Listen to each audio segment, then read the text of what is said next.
Ce mois de janvier, tant au niveau des obligations privées que des obligations d'État, s'annonce assez chargé. Et toute l'interrogation que l'on peut avoir aujourd'hui, c'est est-ce que le marché va pouvoir absorber ça sans trop de contraintes. Et c'est pour ça que du côté banquiers centraux, on parle beaucoup de liquidité.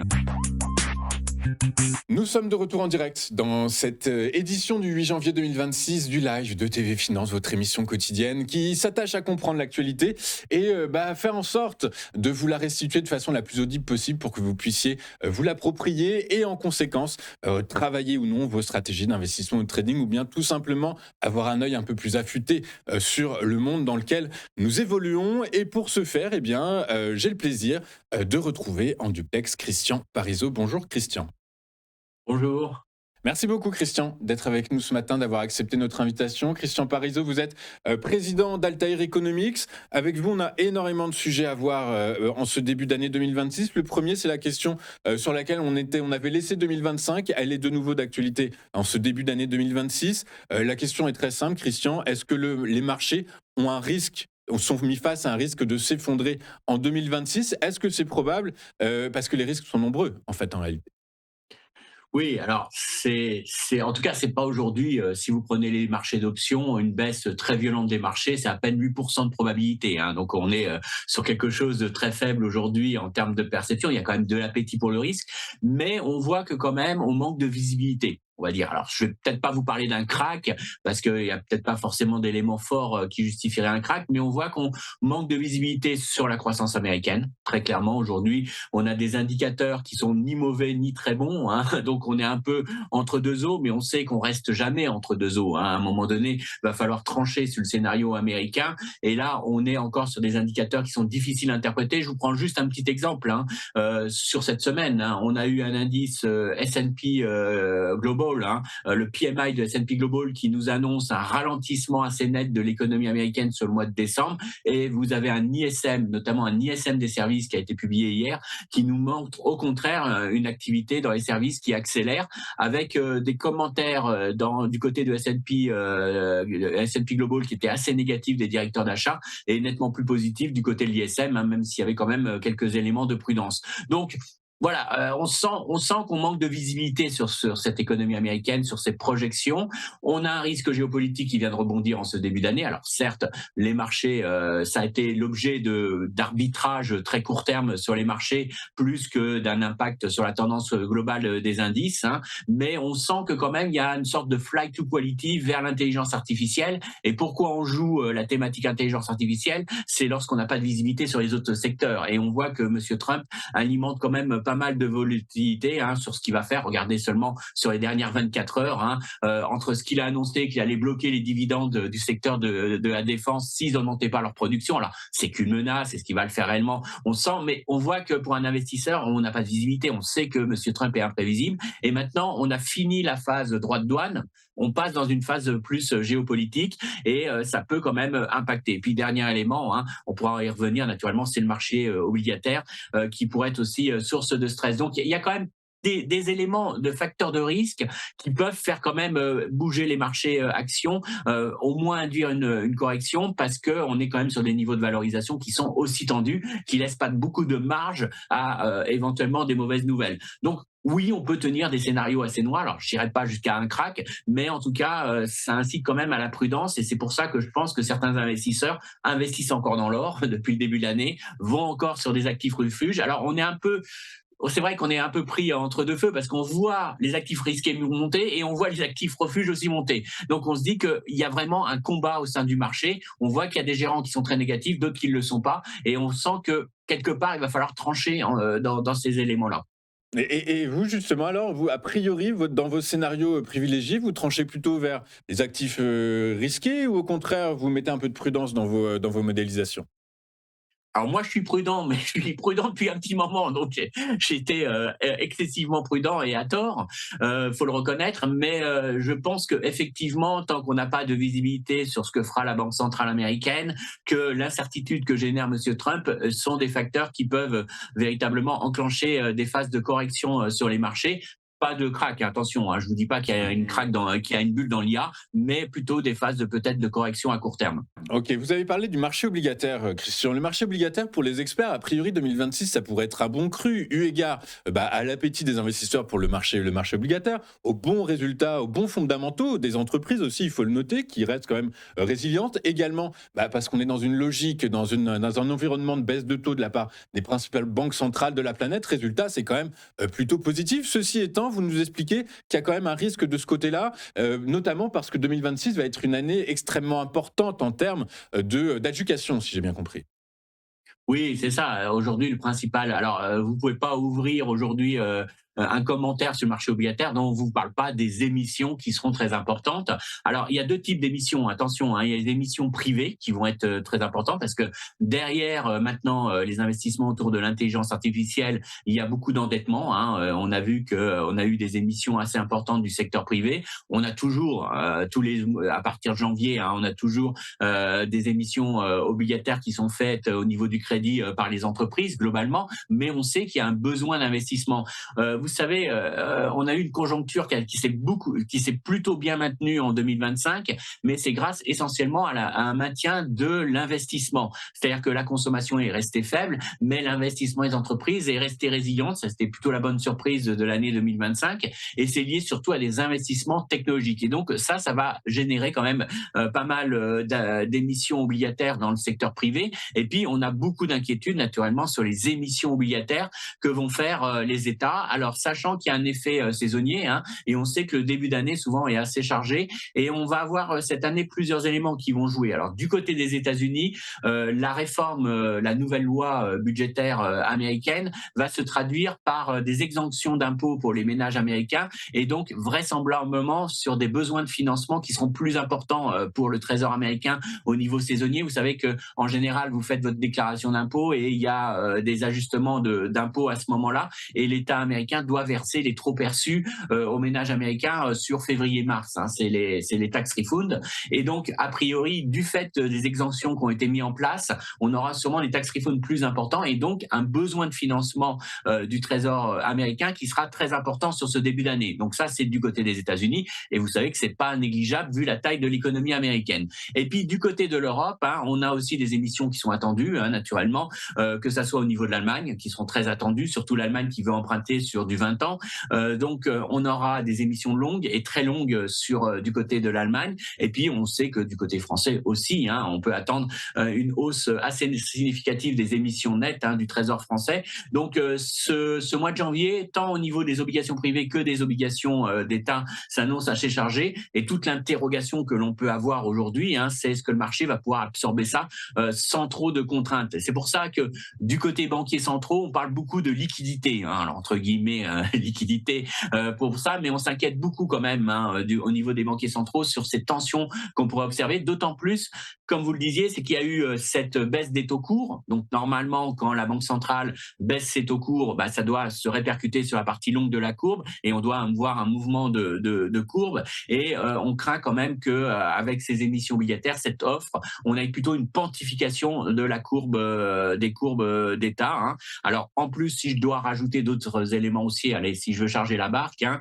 il y a aussi les taux longs japonais qui sont quand même remontés maintenant à 2,10. Hein. Donc ça pourrait inciter les assureurs japonais à rester sur leur dette, beaucoup plus présents en tout cas sur leur dette domestique. Et puis il y a la réforme du système de santé, de pension néerlandais. Hein. On passe d'un système à prestation définie à cotisation définie, hein, c'est-à-dire que on vous garantit plus votre retraite, ce qui peut inciter aussi ces gérants-là à chercher plutôt le rendement que la sûreté.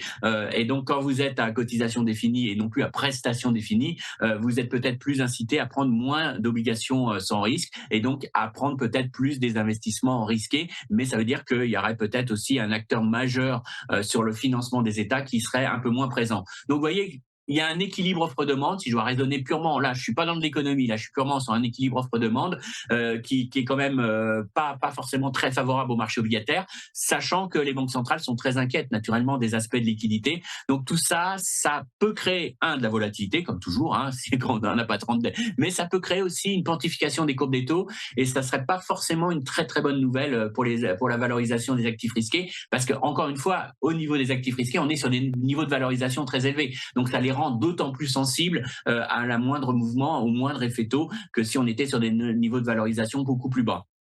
Vous avez évoqué très rapidement deux choses extrêmement importantes, enfin deux choses, pas uniquement deux choses, mais en tout cas deux points sur lesquels j'aimerais revenir avec vous. Le premier, c'est vous avez parlé de la Banque centrale du Japon, donc qui a relevé ses taux directeurs en décembre. Lors de sa dernière intervention, Kazuo Ueda, le président de la Banque centrale nippone, a quasiment affirmé, alors ça reste évidemment très policé, très matiné, d'une touche très comment dire, très incertaine. Mais en tout cas, il nous a expliqué, il nous a dit clairement qu'il allait continuer à rehausser ses taux. Ceci étant, on n'a pas assisté à une ruée vers les rendements souverains japonais.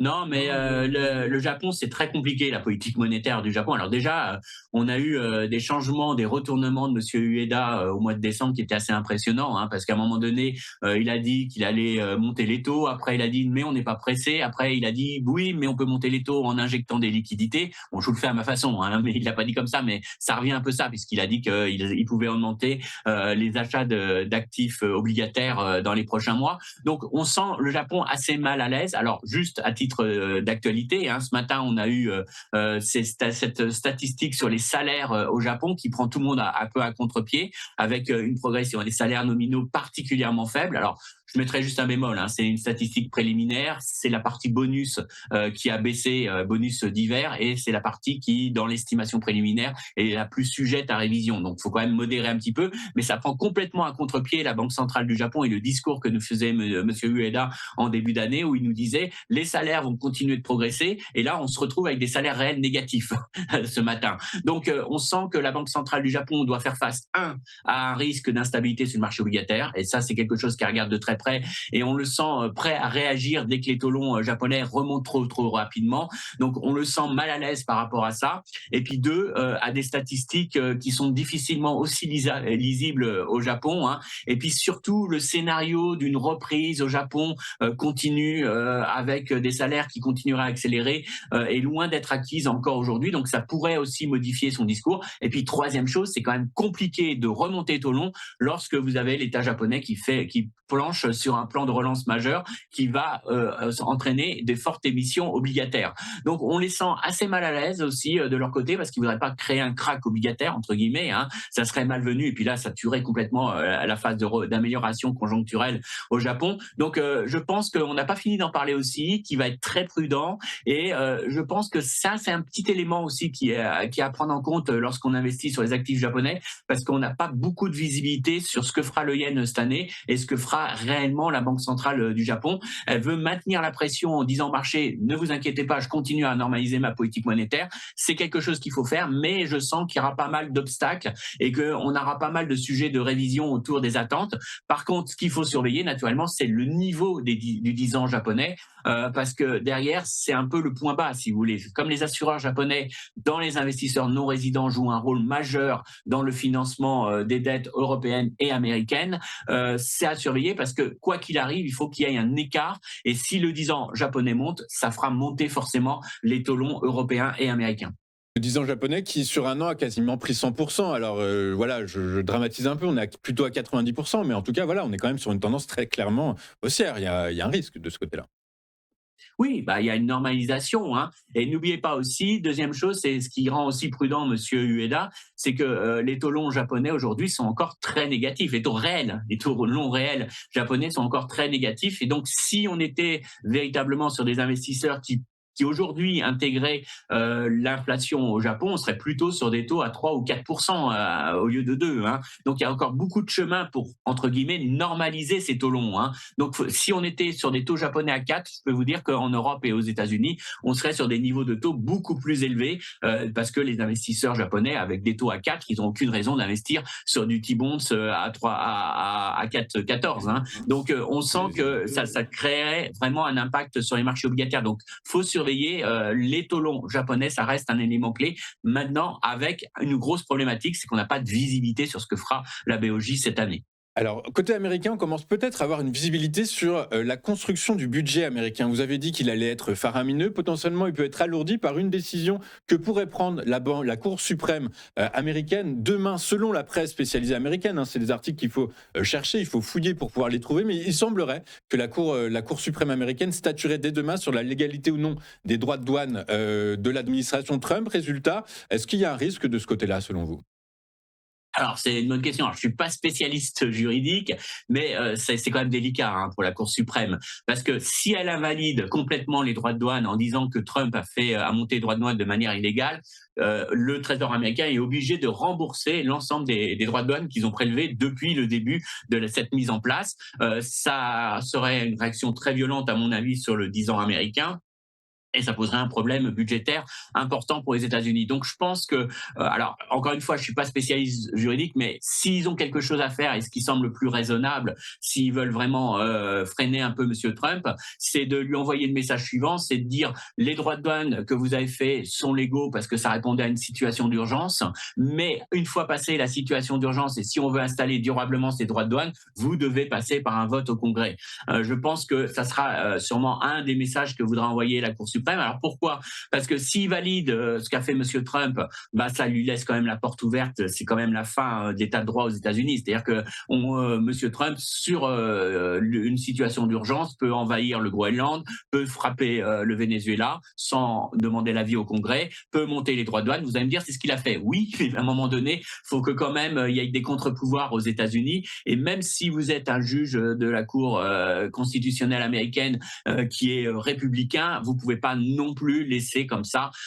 Faut qu'il y ait quand même des contre-pouvoirs. Alors c'est vrai qu'il y a une différence entre l'exécutif et les contre-pouvoirs aux États-Unis, c'est que l'exécutif il peut agir très vite. Monsieur Trump, du jour au lendemain, il peut mobiliser un navire et attaquer un pays, mais derrière il y a quand même une réponse du droit américain et des contre-pouvoirs aux États-Unis. Et je pense que la Cour suprême va quand même essayer de montrer à Monsieur Trump qu'il y a quand même des limites. On peut pas gérer un pays et faire tout par décret comme ça violemment sans avoir un contrôle démocratique derrière. Donc je pense que ils peuvent pas lui laisser, ils peuvent pas laisser ses droits de douane sans condition. Maintenant, la décision de dire on annule tous ces droits de douane avec le remboursement, ça créerait quand même un désordre trop important. Donc je pense qu'ils vont lui laisser le temps de voter ça au Congrès. En situation d'urgence, vous pouvez le faire et ensuite vous devez demander la validation par une loi au niveau du Congrès. Et je pense que c'est plus vers ça qu'on s'achemine. Donc personnellement, j'espère, enfin, si j'avais un scénario à jouer le plus sensible, ça serait un discours suffisamment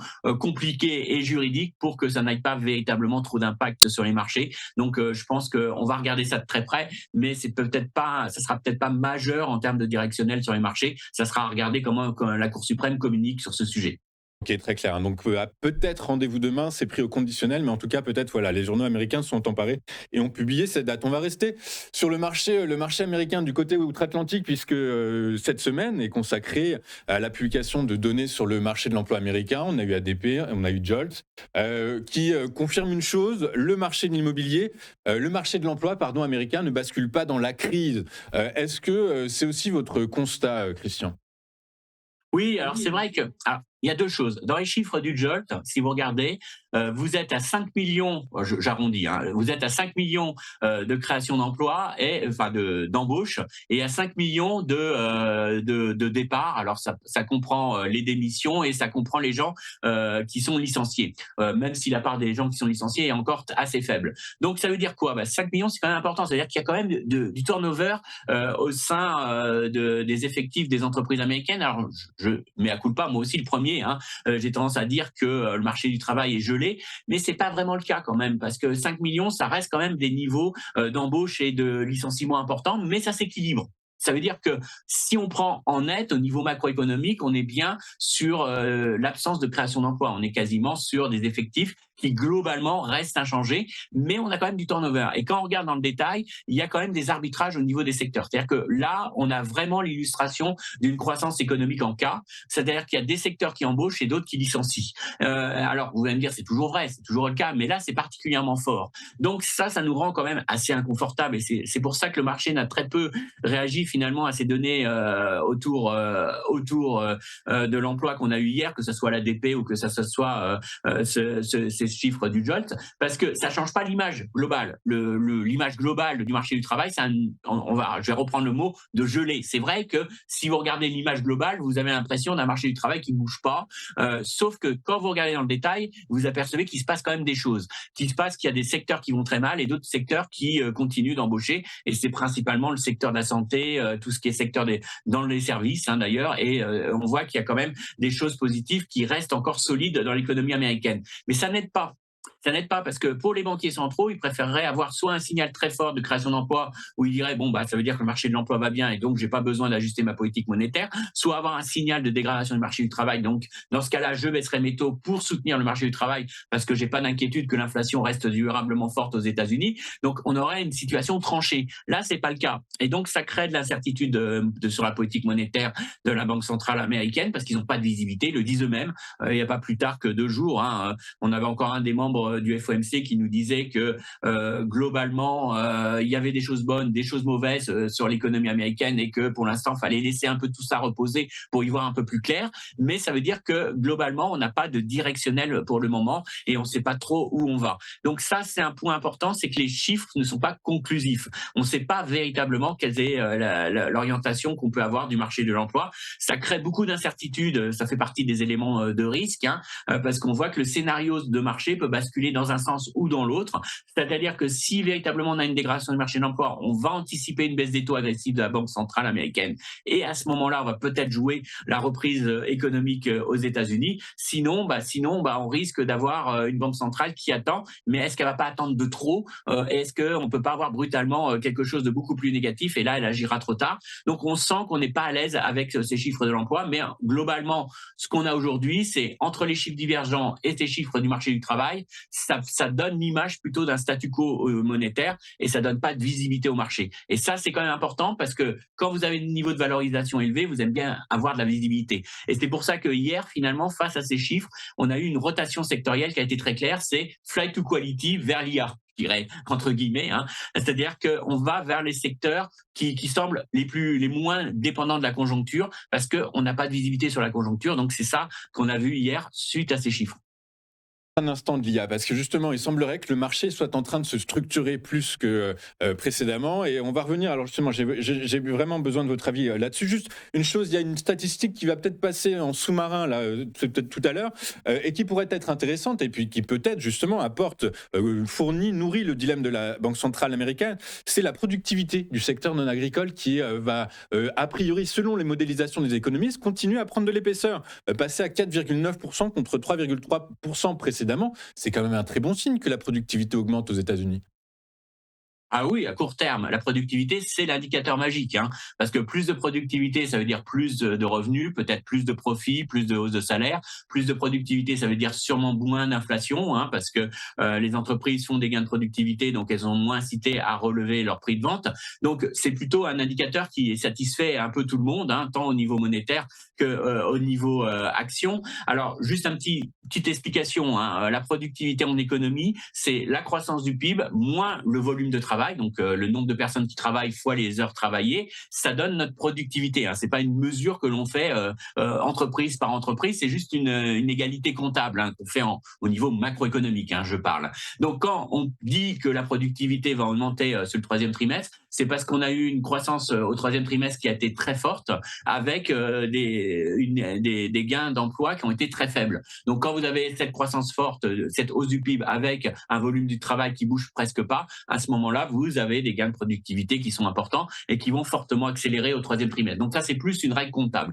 Alors, le gros problème dans ce chiffre qu'on va avoir, c'est qu'il faut faire la part de ce qui est purement conjoncturel de la part qui serait plus structurelle et qui serait peut-être la conséquence de l'arrivée de l'IA, qui serait peut-être la conséquence de vrais gains de productivité dans l'industrie liés à des investissements qui sont restés solides. Donc c'est vrai qu'en théorie, le fait qu'on ait eu une croissance en 2025 axée sur l'investissement devrait permettre une accélération en théorie de la productivité. Mais il faut retirer l'aspect un peu conjoncturel et ponctuel qui pourrait être joué juste sur le fait qu'on a peut-être eu des phénomènes un peu ponctuels. On a demandé par exemple les gens qui travaillaient à 80% dans les entreprises et puis le reste du temps ils discutaient, on leur a dit bon maintenant il faut mettre le forcing, donc vous bossez à 100%. Donc à ce moment-là on fait monter la productivité, mais c'est pas durable parce qu'on peut pas mettre une pression comme ça sur les salariés indéfiniment et puis après on a un vrai problème pour poursuivre. Donc attention à ce chiffre, il peut y avoir du conjoncturel. Maintenant le débat, c'est un débat clé, la productivité, parce que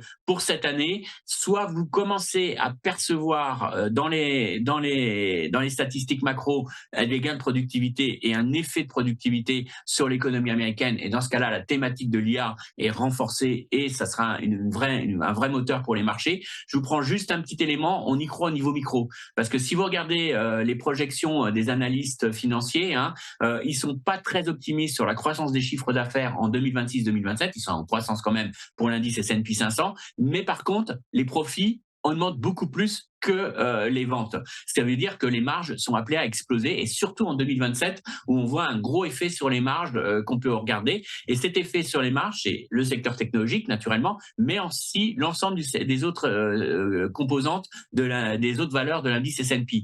Donc si on a ces gars, ça veut dire qu'implicitement au niveau microéconomique, les analystes nous disent les marges vont augmenter, et les marges vont augmenter parce que les entreprises vont pouvoir, malgré un chiffre d'affaires qui progresse peu, améliorer leur rentabilité par des gains de productivité grâce peut-être à l'IA. Donc ça, c'est en partie inscrit au niveau microéconomique. Mais nous, on ne le voit pas au niveau macro. Et donc toute la question, ça sera sur cette année, est-ce qu'on commence à percevoir des gains de productivité au-delà de facteurs conjoncturels? Oui, donc deux choses. Si je comprends bien, en fait, cette hausse de la productivité, vous l'expliquez juste par la stabilité en fait du nombre de travailleurs. Il n'y a pas eu plus de licenciements que d'embauches, donc du coup, par rapport à des choses, comme la croissance a augmenté, mathématiquement, ça fait augmenter la productivité.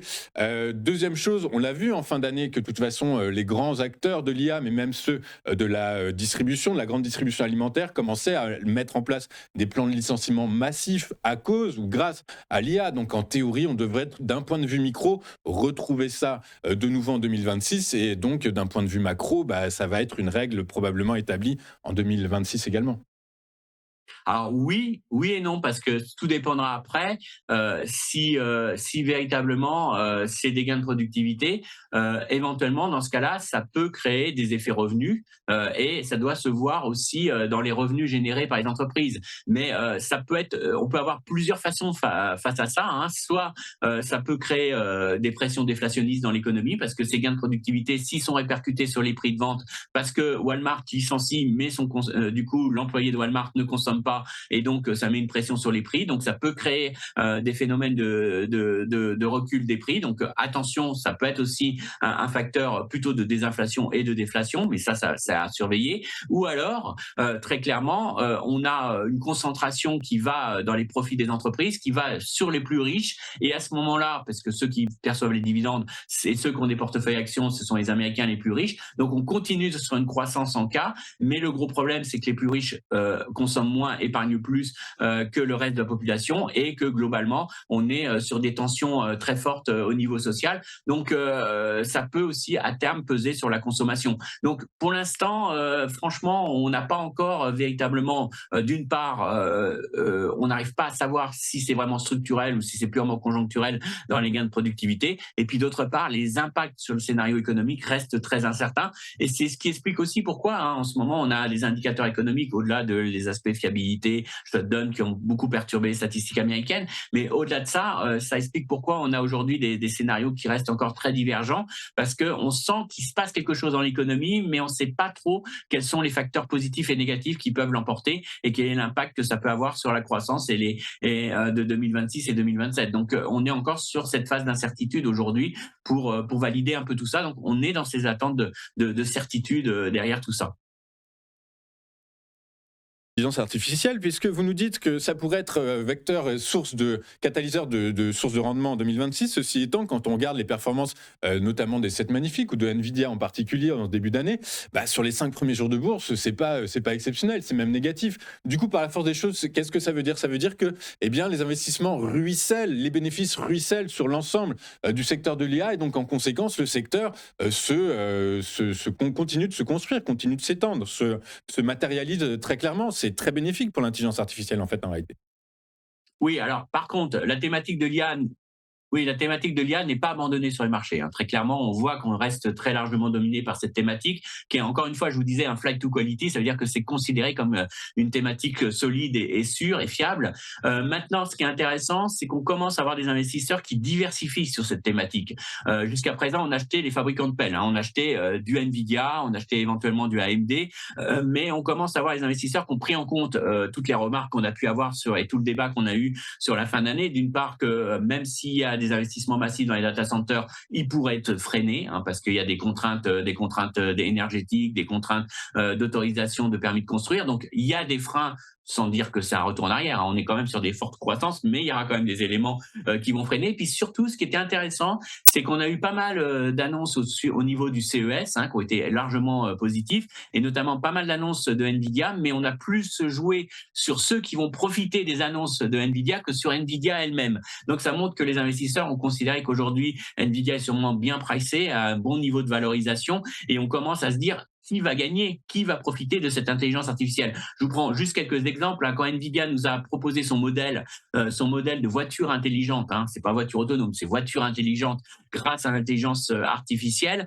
on a préféré acheter Uber plutôt que d'acheter Nvidia. Donc, on sent que les investisseurs maintenant essayent de plutôt diversifier le risque autour de la thématique intelligence artificielle, et ça donne des opportunités aujourd'hui d'investissement sur de nouvelles valeurs. Donc ça a été joué assez massivement. Alors naturellement, l'offre de Nvidia par contre est vraiment un caillou pour Tesla, hein, mais en tout cas on voit que ça justifie des arbitrages aujourd'hui autour de cette offre, cette annonce qu'a fait Nvidia.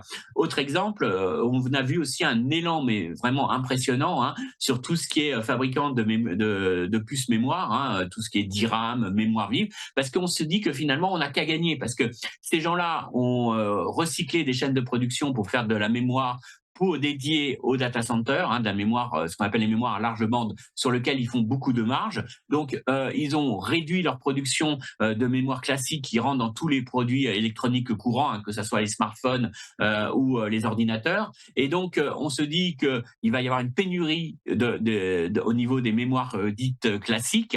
Et on a déjà vu les prix, hein, s'envoler sur ce type de mémoire. Et donc, c'est forcément des gagnants, parce que soit on est toujours sur une croissance très forte autour de l'IA, autour des data centers, et ils vont vendre très cher leurs puces, soit effectivement il y a un ralentissement, donc ils vont reproduire plus de puces classiques, et donc ils profiteront du dynamisme des ventes de PC et de smartphones. Donc ces acteurs-là, pour cette année, on a une belle visibilité, et donc du coup on est en train d'arbitrer finalement du Nvidia vers ces acteurs-là actuellement. Donc il y a quand même des mouvements comme ça. Alors vous avez vu quand même, ça peut être très volatile. Hier on a eu quand même des prises de bénéfices assez fortes, hein. Ça va très vite, hein, sur le marché en ce moment. On joue les thématiques très rapidement, mais c'est juste une illustration qu'en quelques jours, on a des investisseurs qui cherchent à jouer l'IA, mais l'IA différemment. Et ça sera une des grandes thématiques de 2026, je pense. Il faudra peut-être regarder plutôt en quoi l'IA va peut-être affecter le business model de Caterpillar. Est-ce que véritablement, comme ils nous l'ont montré au CES, ça va être un élément clé pour leur production de mettre de l'IA? Est-ce que ça va jouer dans les biens de consommation électronique? Et qu'est-ce qui va véritablement être une source de rentabilité supplémentaire? Donc oui, on joue la thématique de l'IA, mais ça laisse plus de possibilités de diversification. Par contre, naturellement, aujourd'hui, il faut plus se concentrer sur les 7 magnifiques. Je pense que c'est le confirmé, hein, sur ces premiers jours de janvier, c'est largement confirmé. Ne mettez pas tous vos œufs dans le même panier, et surtout pas sur les 7 magnifiques aujourd'hui. C'est l'heure de la diversification, et peut-être jouer au sens plus large la thématique de l'IA si vous y croyez. Une dernière question. Vos confrères, vos consoeurs pour 2026 mettent en avant un risque. Alors, on va basculer sur la partie européenne maintenant, mais mettent en avant un risque pour l'Europe qui est un risque de déflation, voire même de désinflation.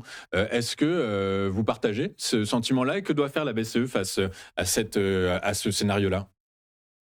Alors c'est vrai que moi je suis un petit peu à l'écart par rapport aux attentes du marché. Le marché pense qu'on sera sur un statu quo au niveau de la BCE pour cette année. Je pense qu'effectivement il y a peut-être de la place pour que la BCE baisse ses taux au moins 2 fois cette année. Alors pour plusieurs raisons, mais la principale raison pour moi c'est que justement le mouvement de désinflation va se poursuivre. Alors aujourd'hui on est juste bien, hein, on est à 2% d'inflation selon les dernières statistiques d'inflation, mais attention, 2% d'inflation avec une inflation sur le prix des biens non énergétiques à 0,4% et une inflation des prix dans les services à 3,4. Et moi, je pense que les 3,4 n'est pas tenable dans les services et je pense que le mouvement de désinflation est loin d'être fini. Et donc, si les prix des services continuent de ralentir et qu'on ne reste pas vers les 3,4, mais qu'on allait plus proche vers les 2% d'inflation, à ce moment-là, on va avoir l'indice global d'inflation qui va fortement baisser, qui va passer largement en dessous des 2. Et là, le gros problème que va avoir la BCE, c'est que si l'inflation s'écarte des 2%,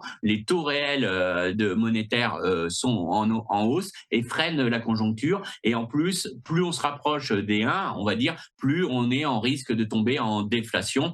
Donc c'est un élément, c'est un risque économique. Donc je pense qu'effectivement, le marché, c'est peut-être rare, mais est trop pessimiste sur les attentes. Je pense qu'il reste encore de la place pour que la BCE baisse ses taux, hein. La BCE est très prudente. Maintenant, elle estime que sa politique est bien équilibrée, mais seulement à condition que l'inflation reste à 2. Donc, soit ça passe au-dessus de 2 et on est sur une reprise de l'inflation, ce qui me semble totalement improbable aujourd'hui au regard des données statistiques, soit le mouvement de désinflation se poursuit en zone euro, et notamment en Allemagne, où on a quand même eu des indicateurs qui restent assez mitigés. On l'a vu dans les ventes au détail, on l'a vu dans les chiffres de l'emploi qui restent quand même un peu plus mitigés, qui ne vont vraiment pas nourrir une inflation. On voit les salaires dans la zone euro qui ralentissent assez nettement. Donc tout ça, ça me laisse à penser qu'il y a encore de la place pour une baisse des taux. Donc ça veut dire aussi que au niveau des changes, hein, on n'aura peut-être pas un euro qui va s'apprécier aussi vite qu'on pouvait l'anticiper.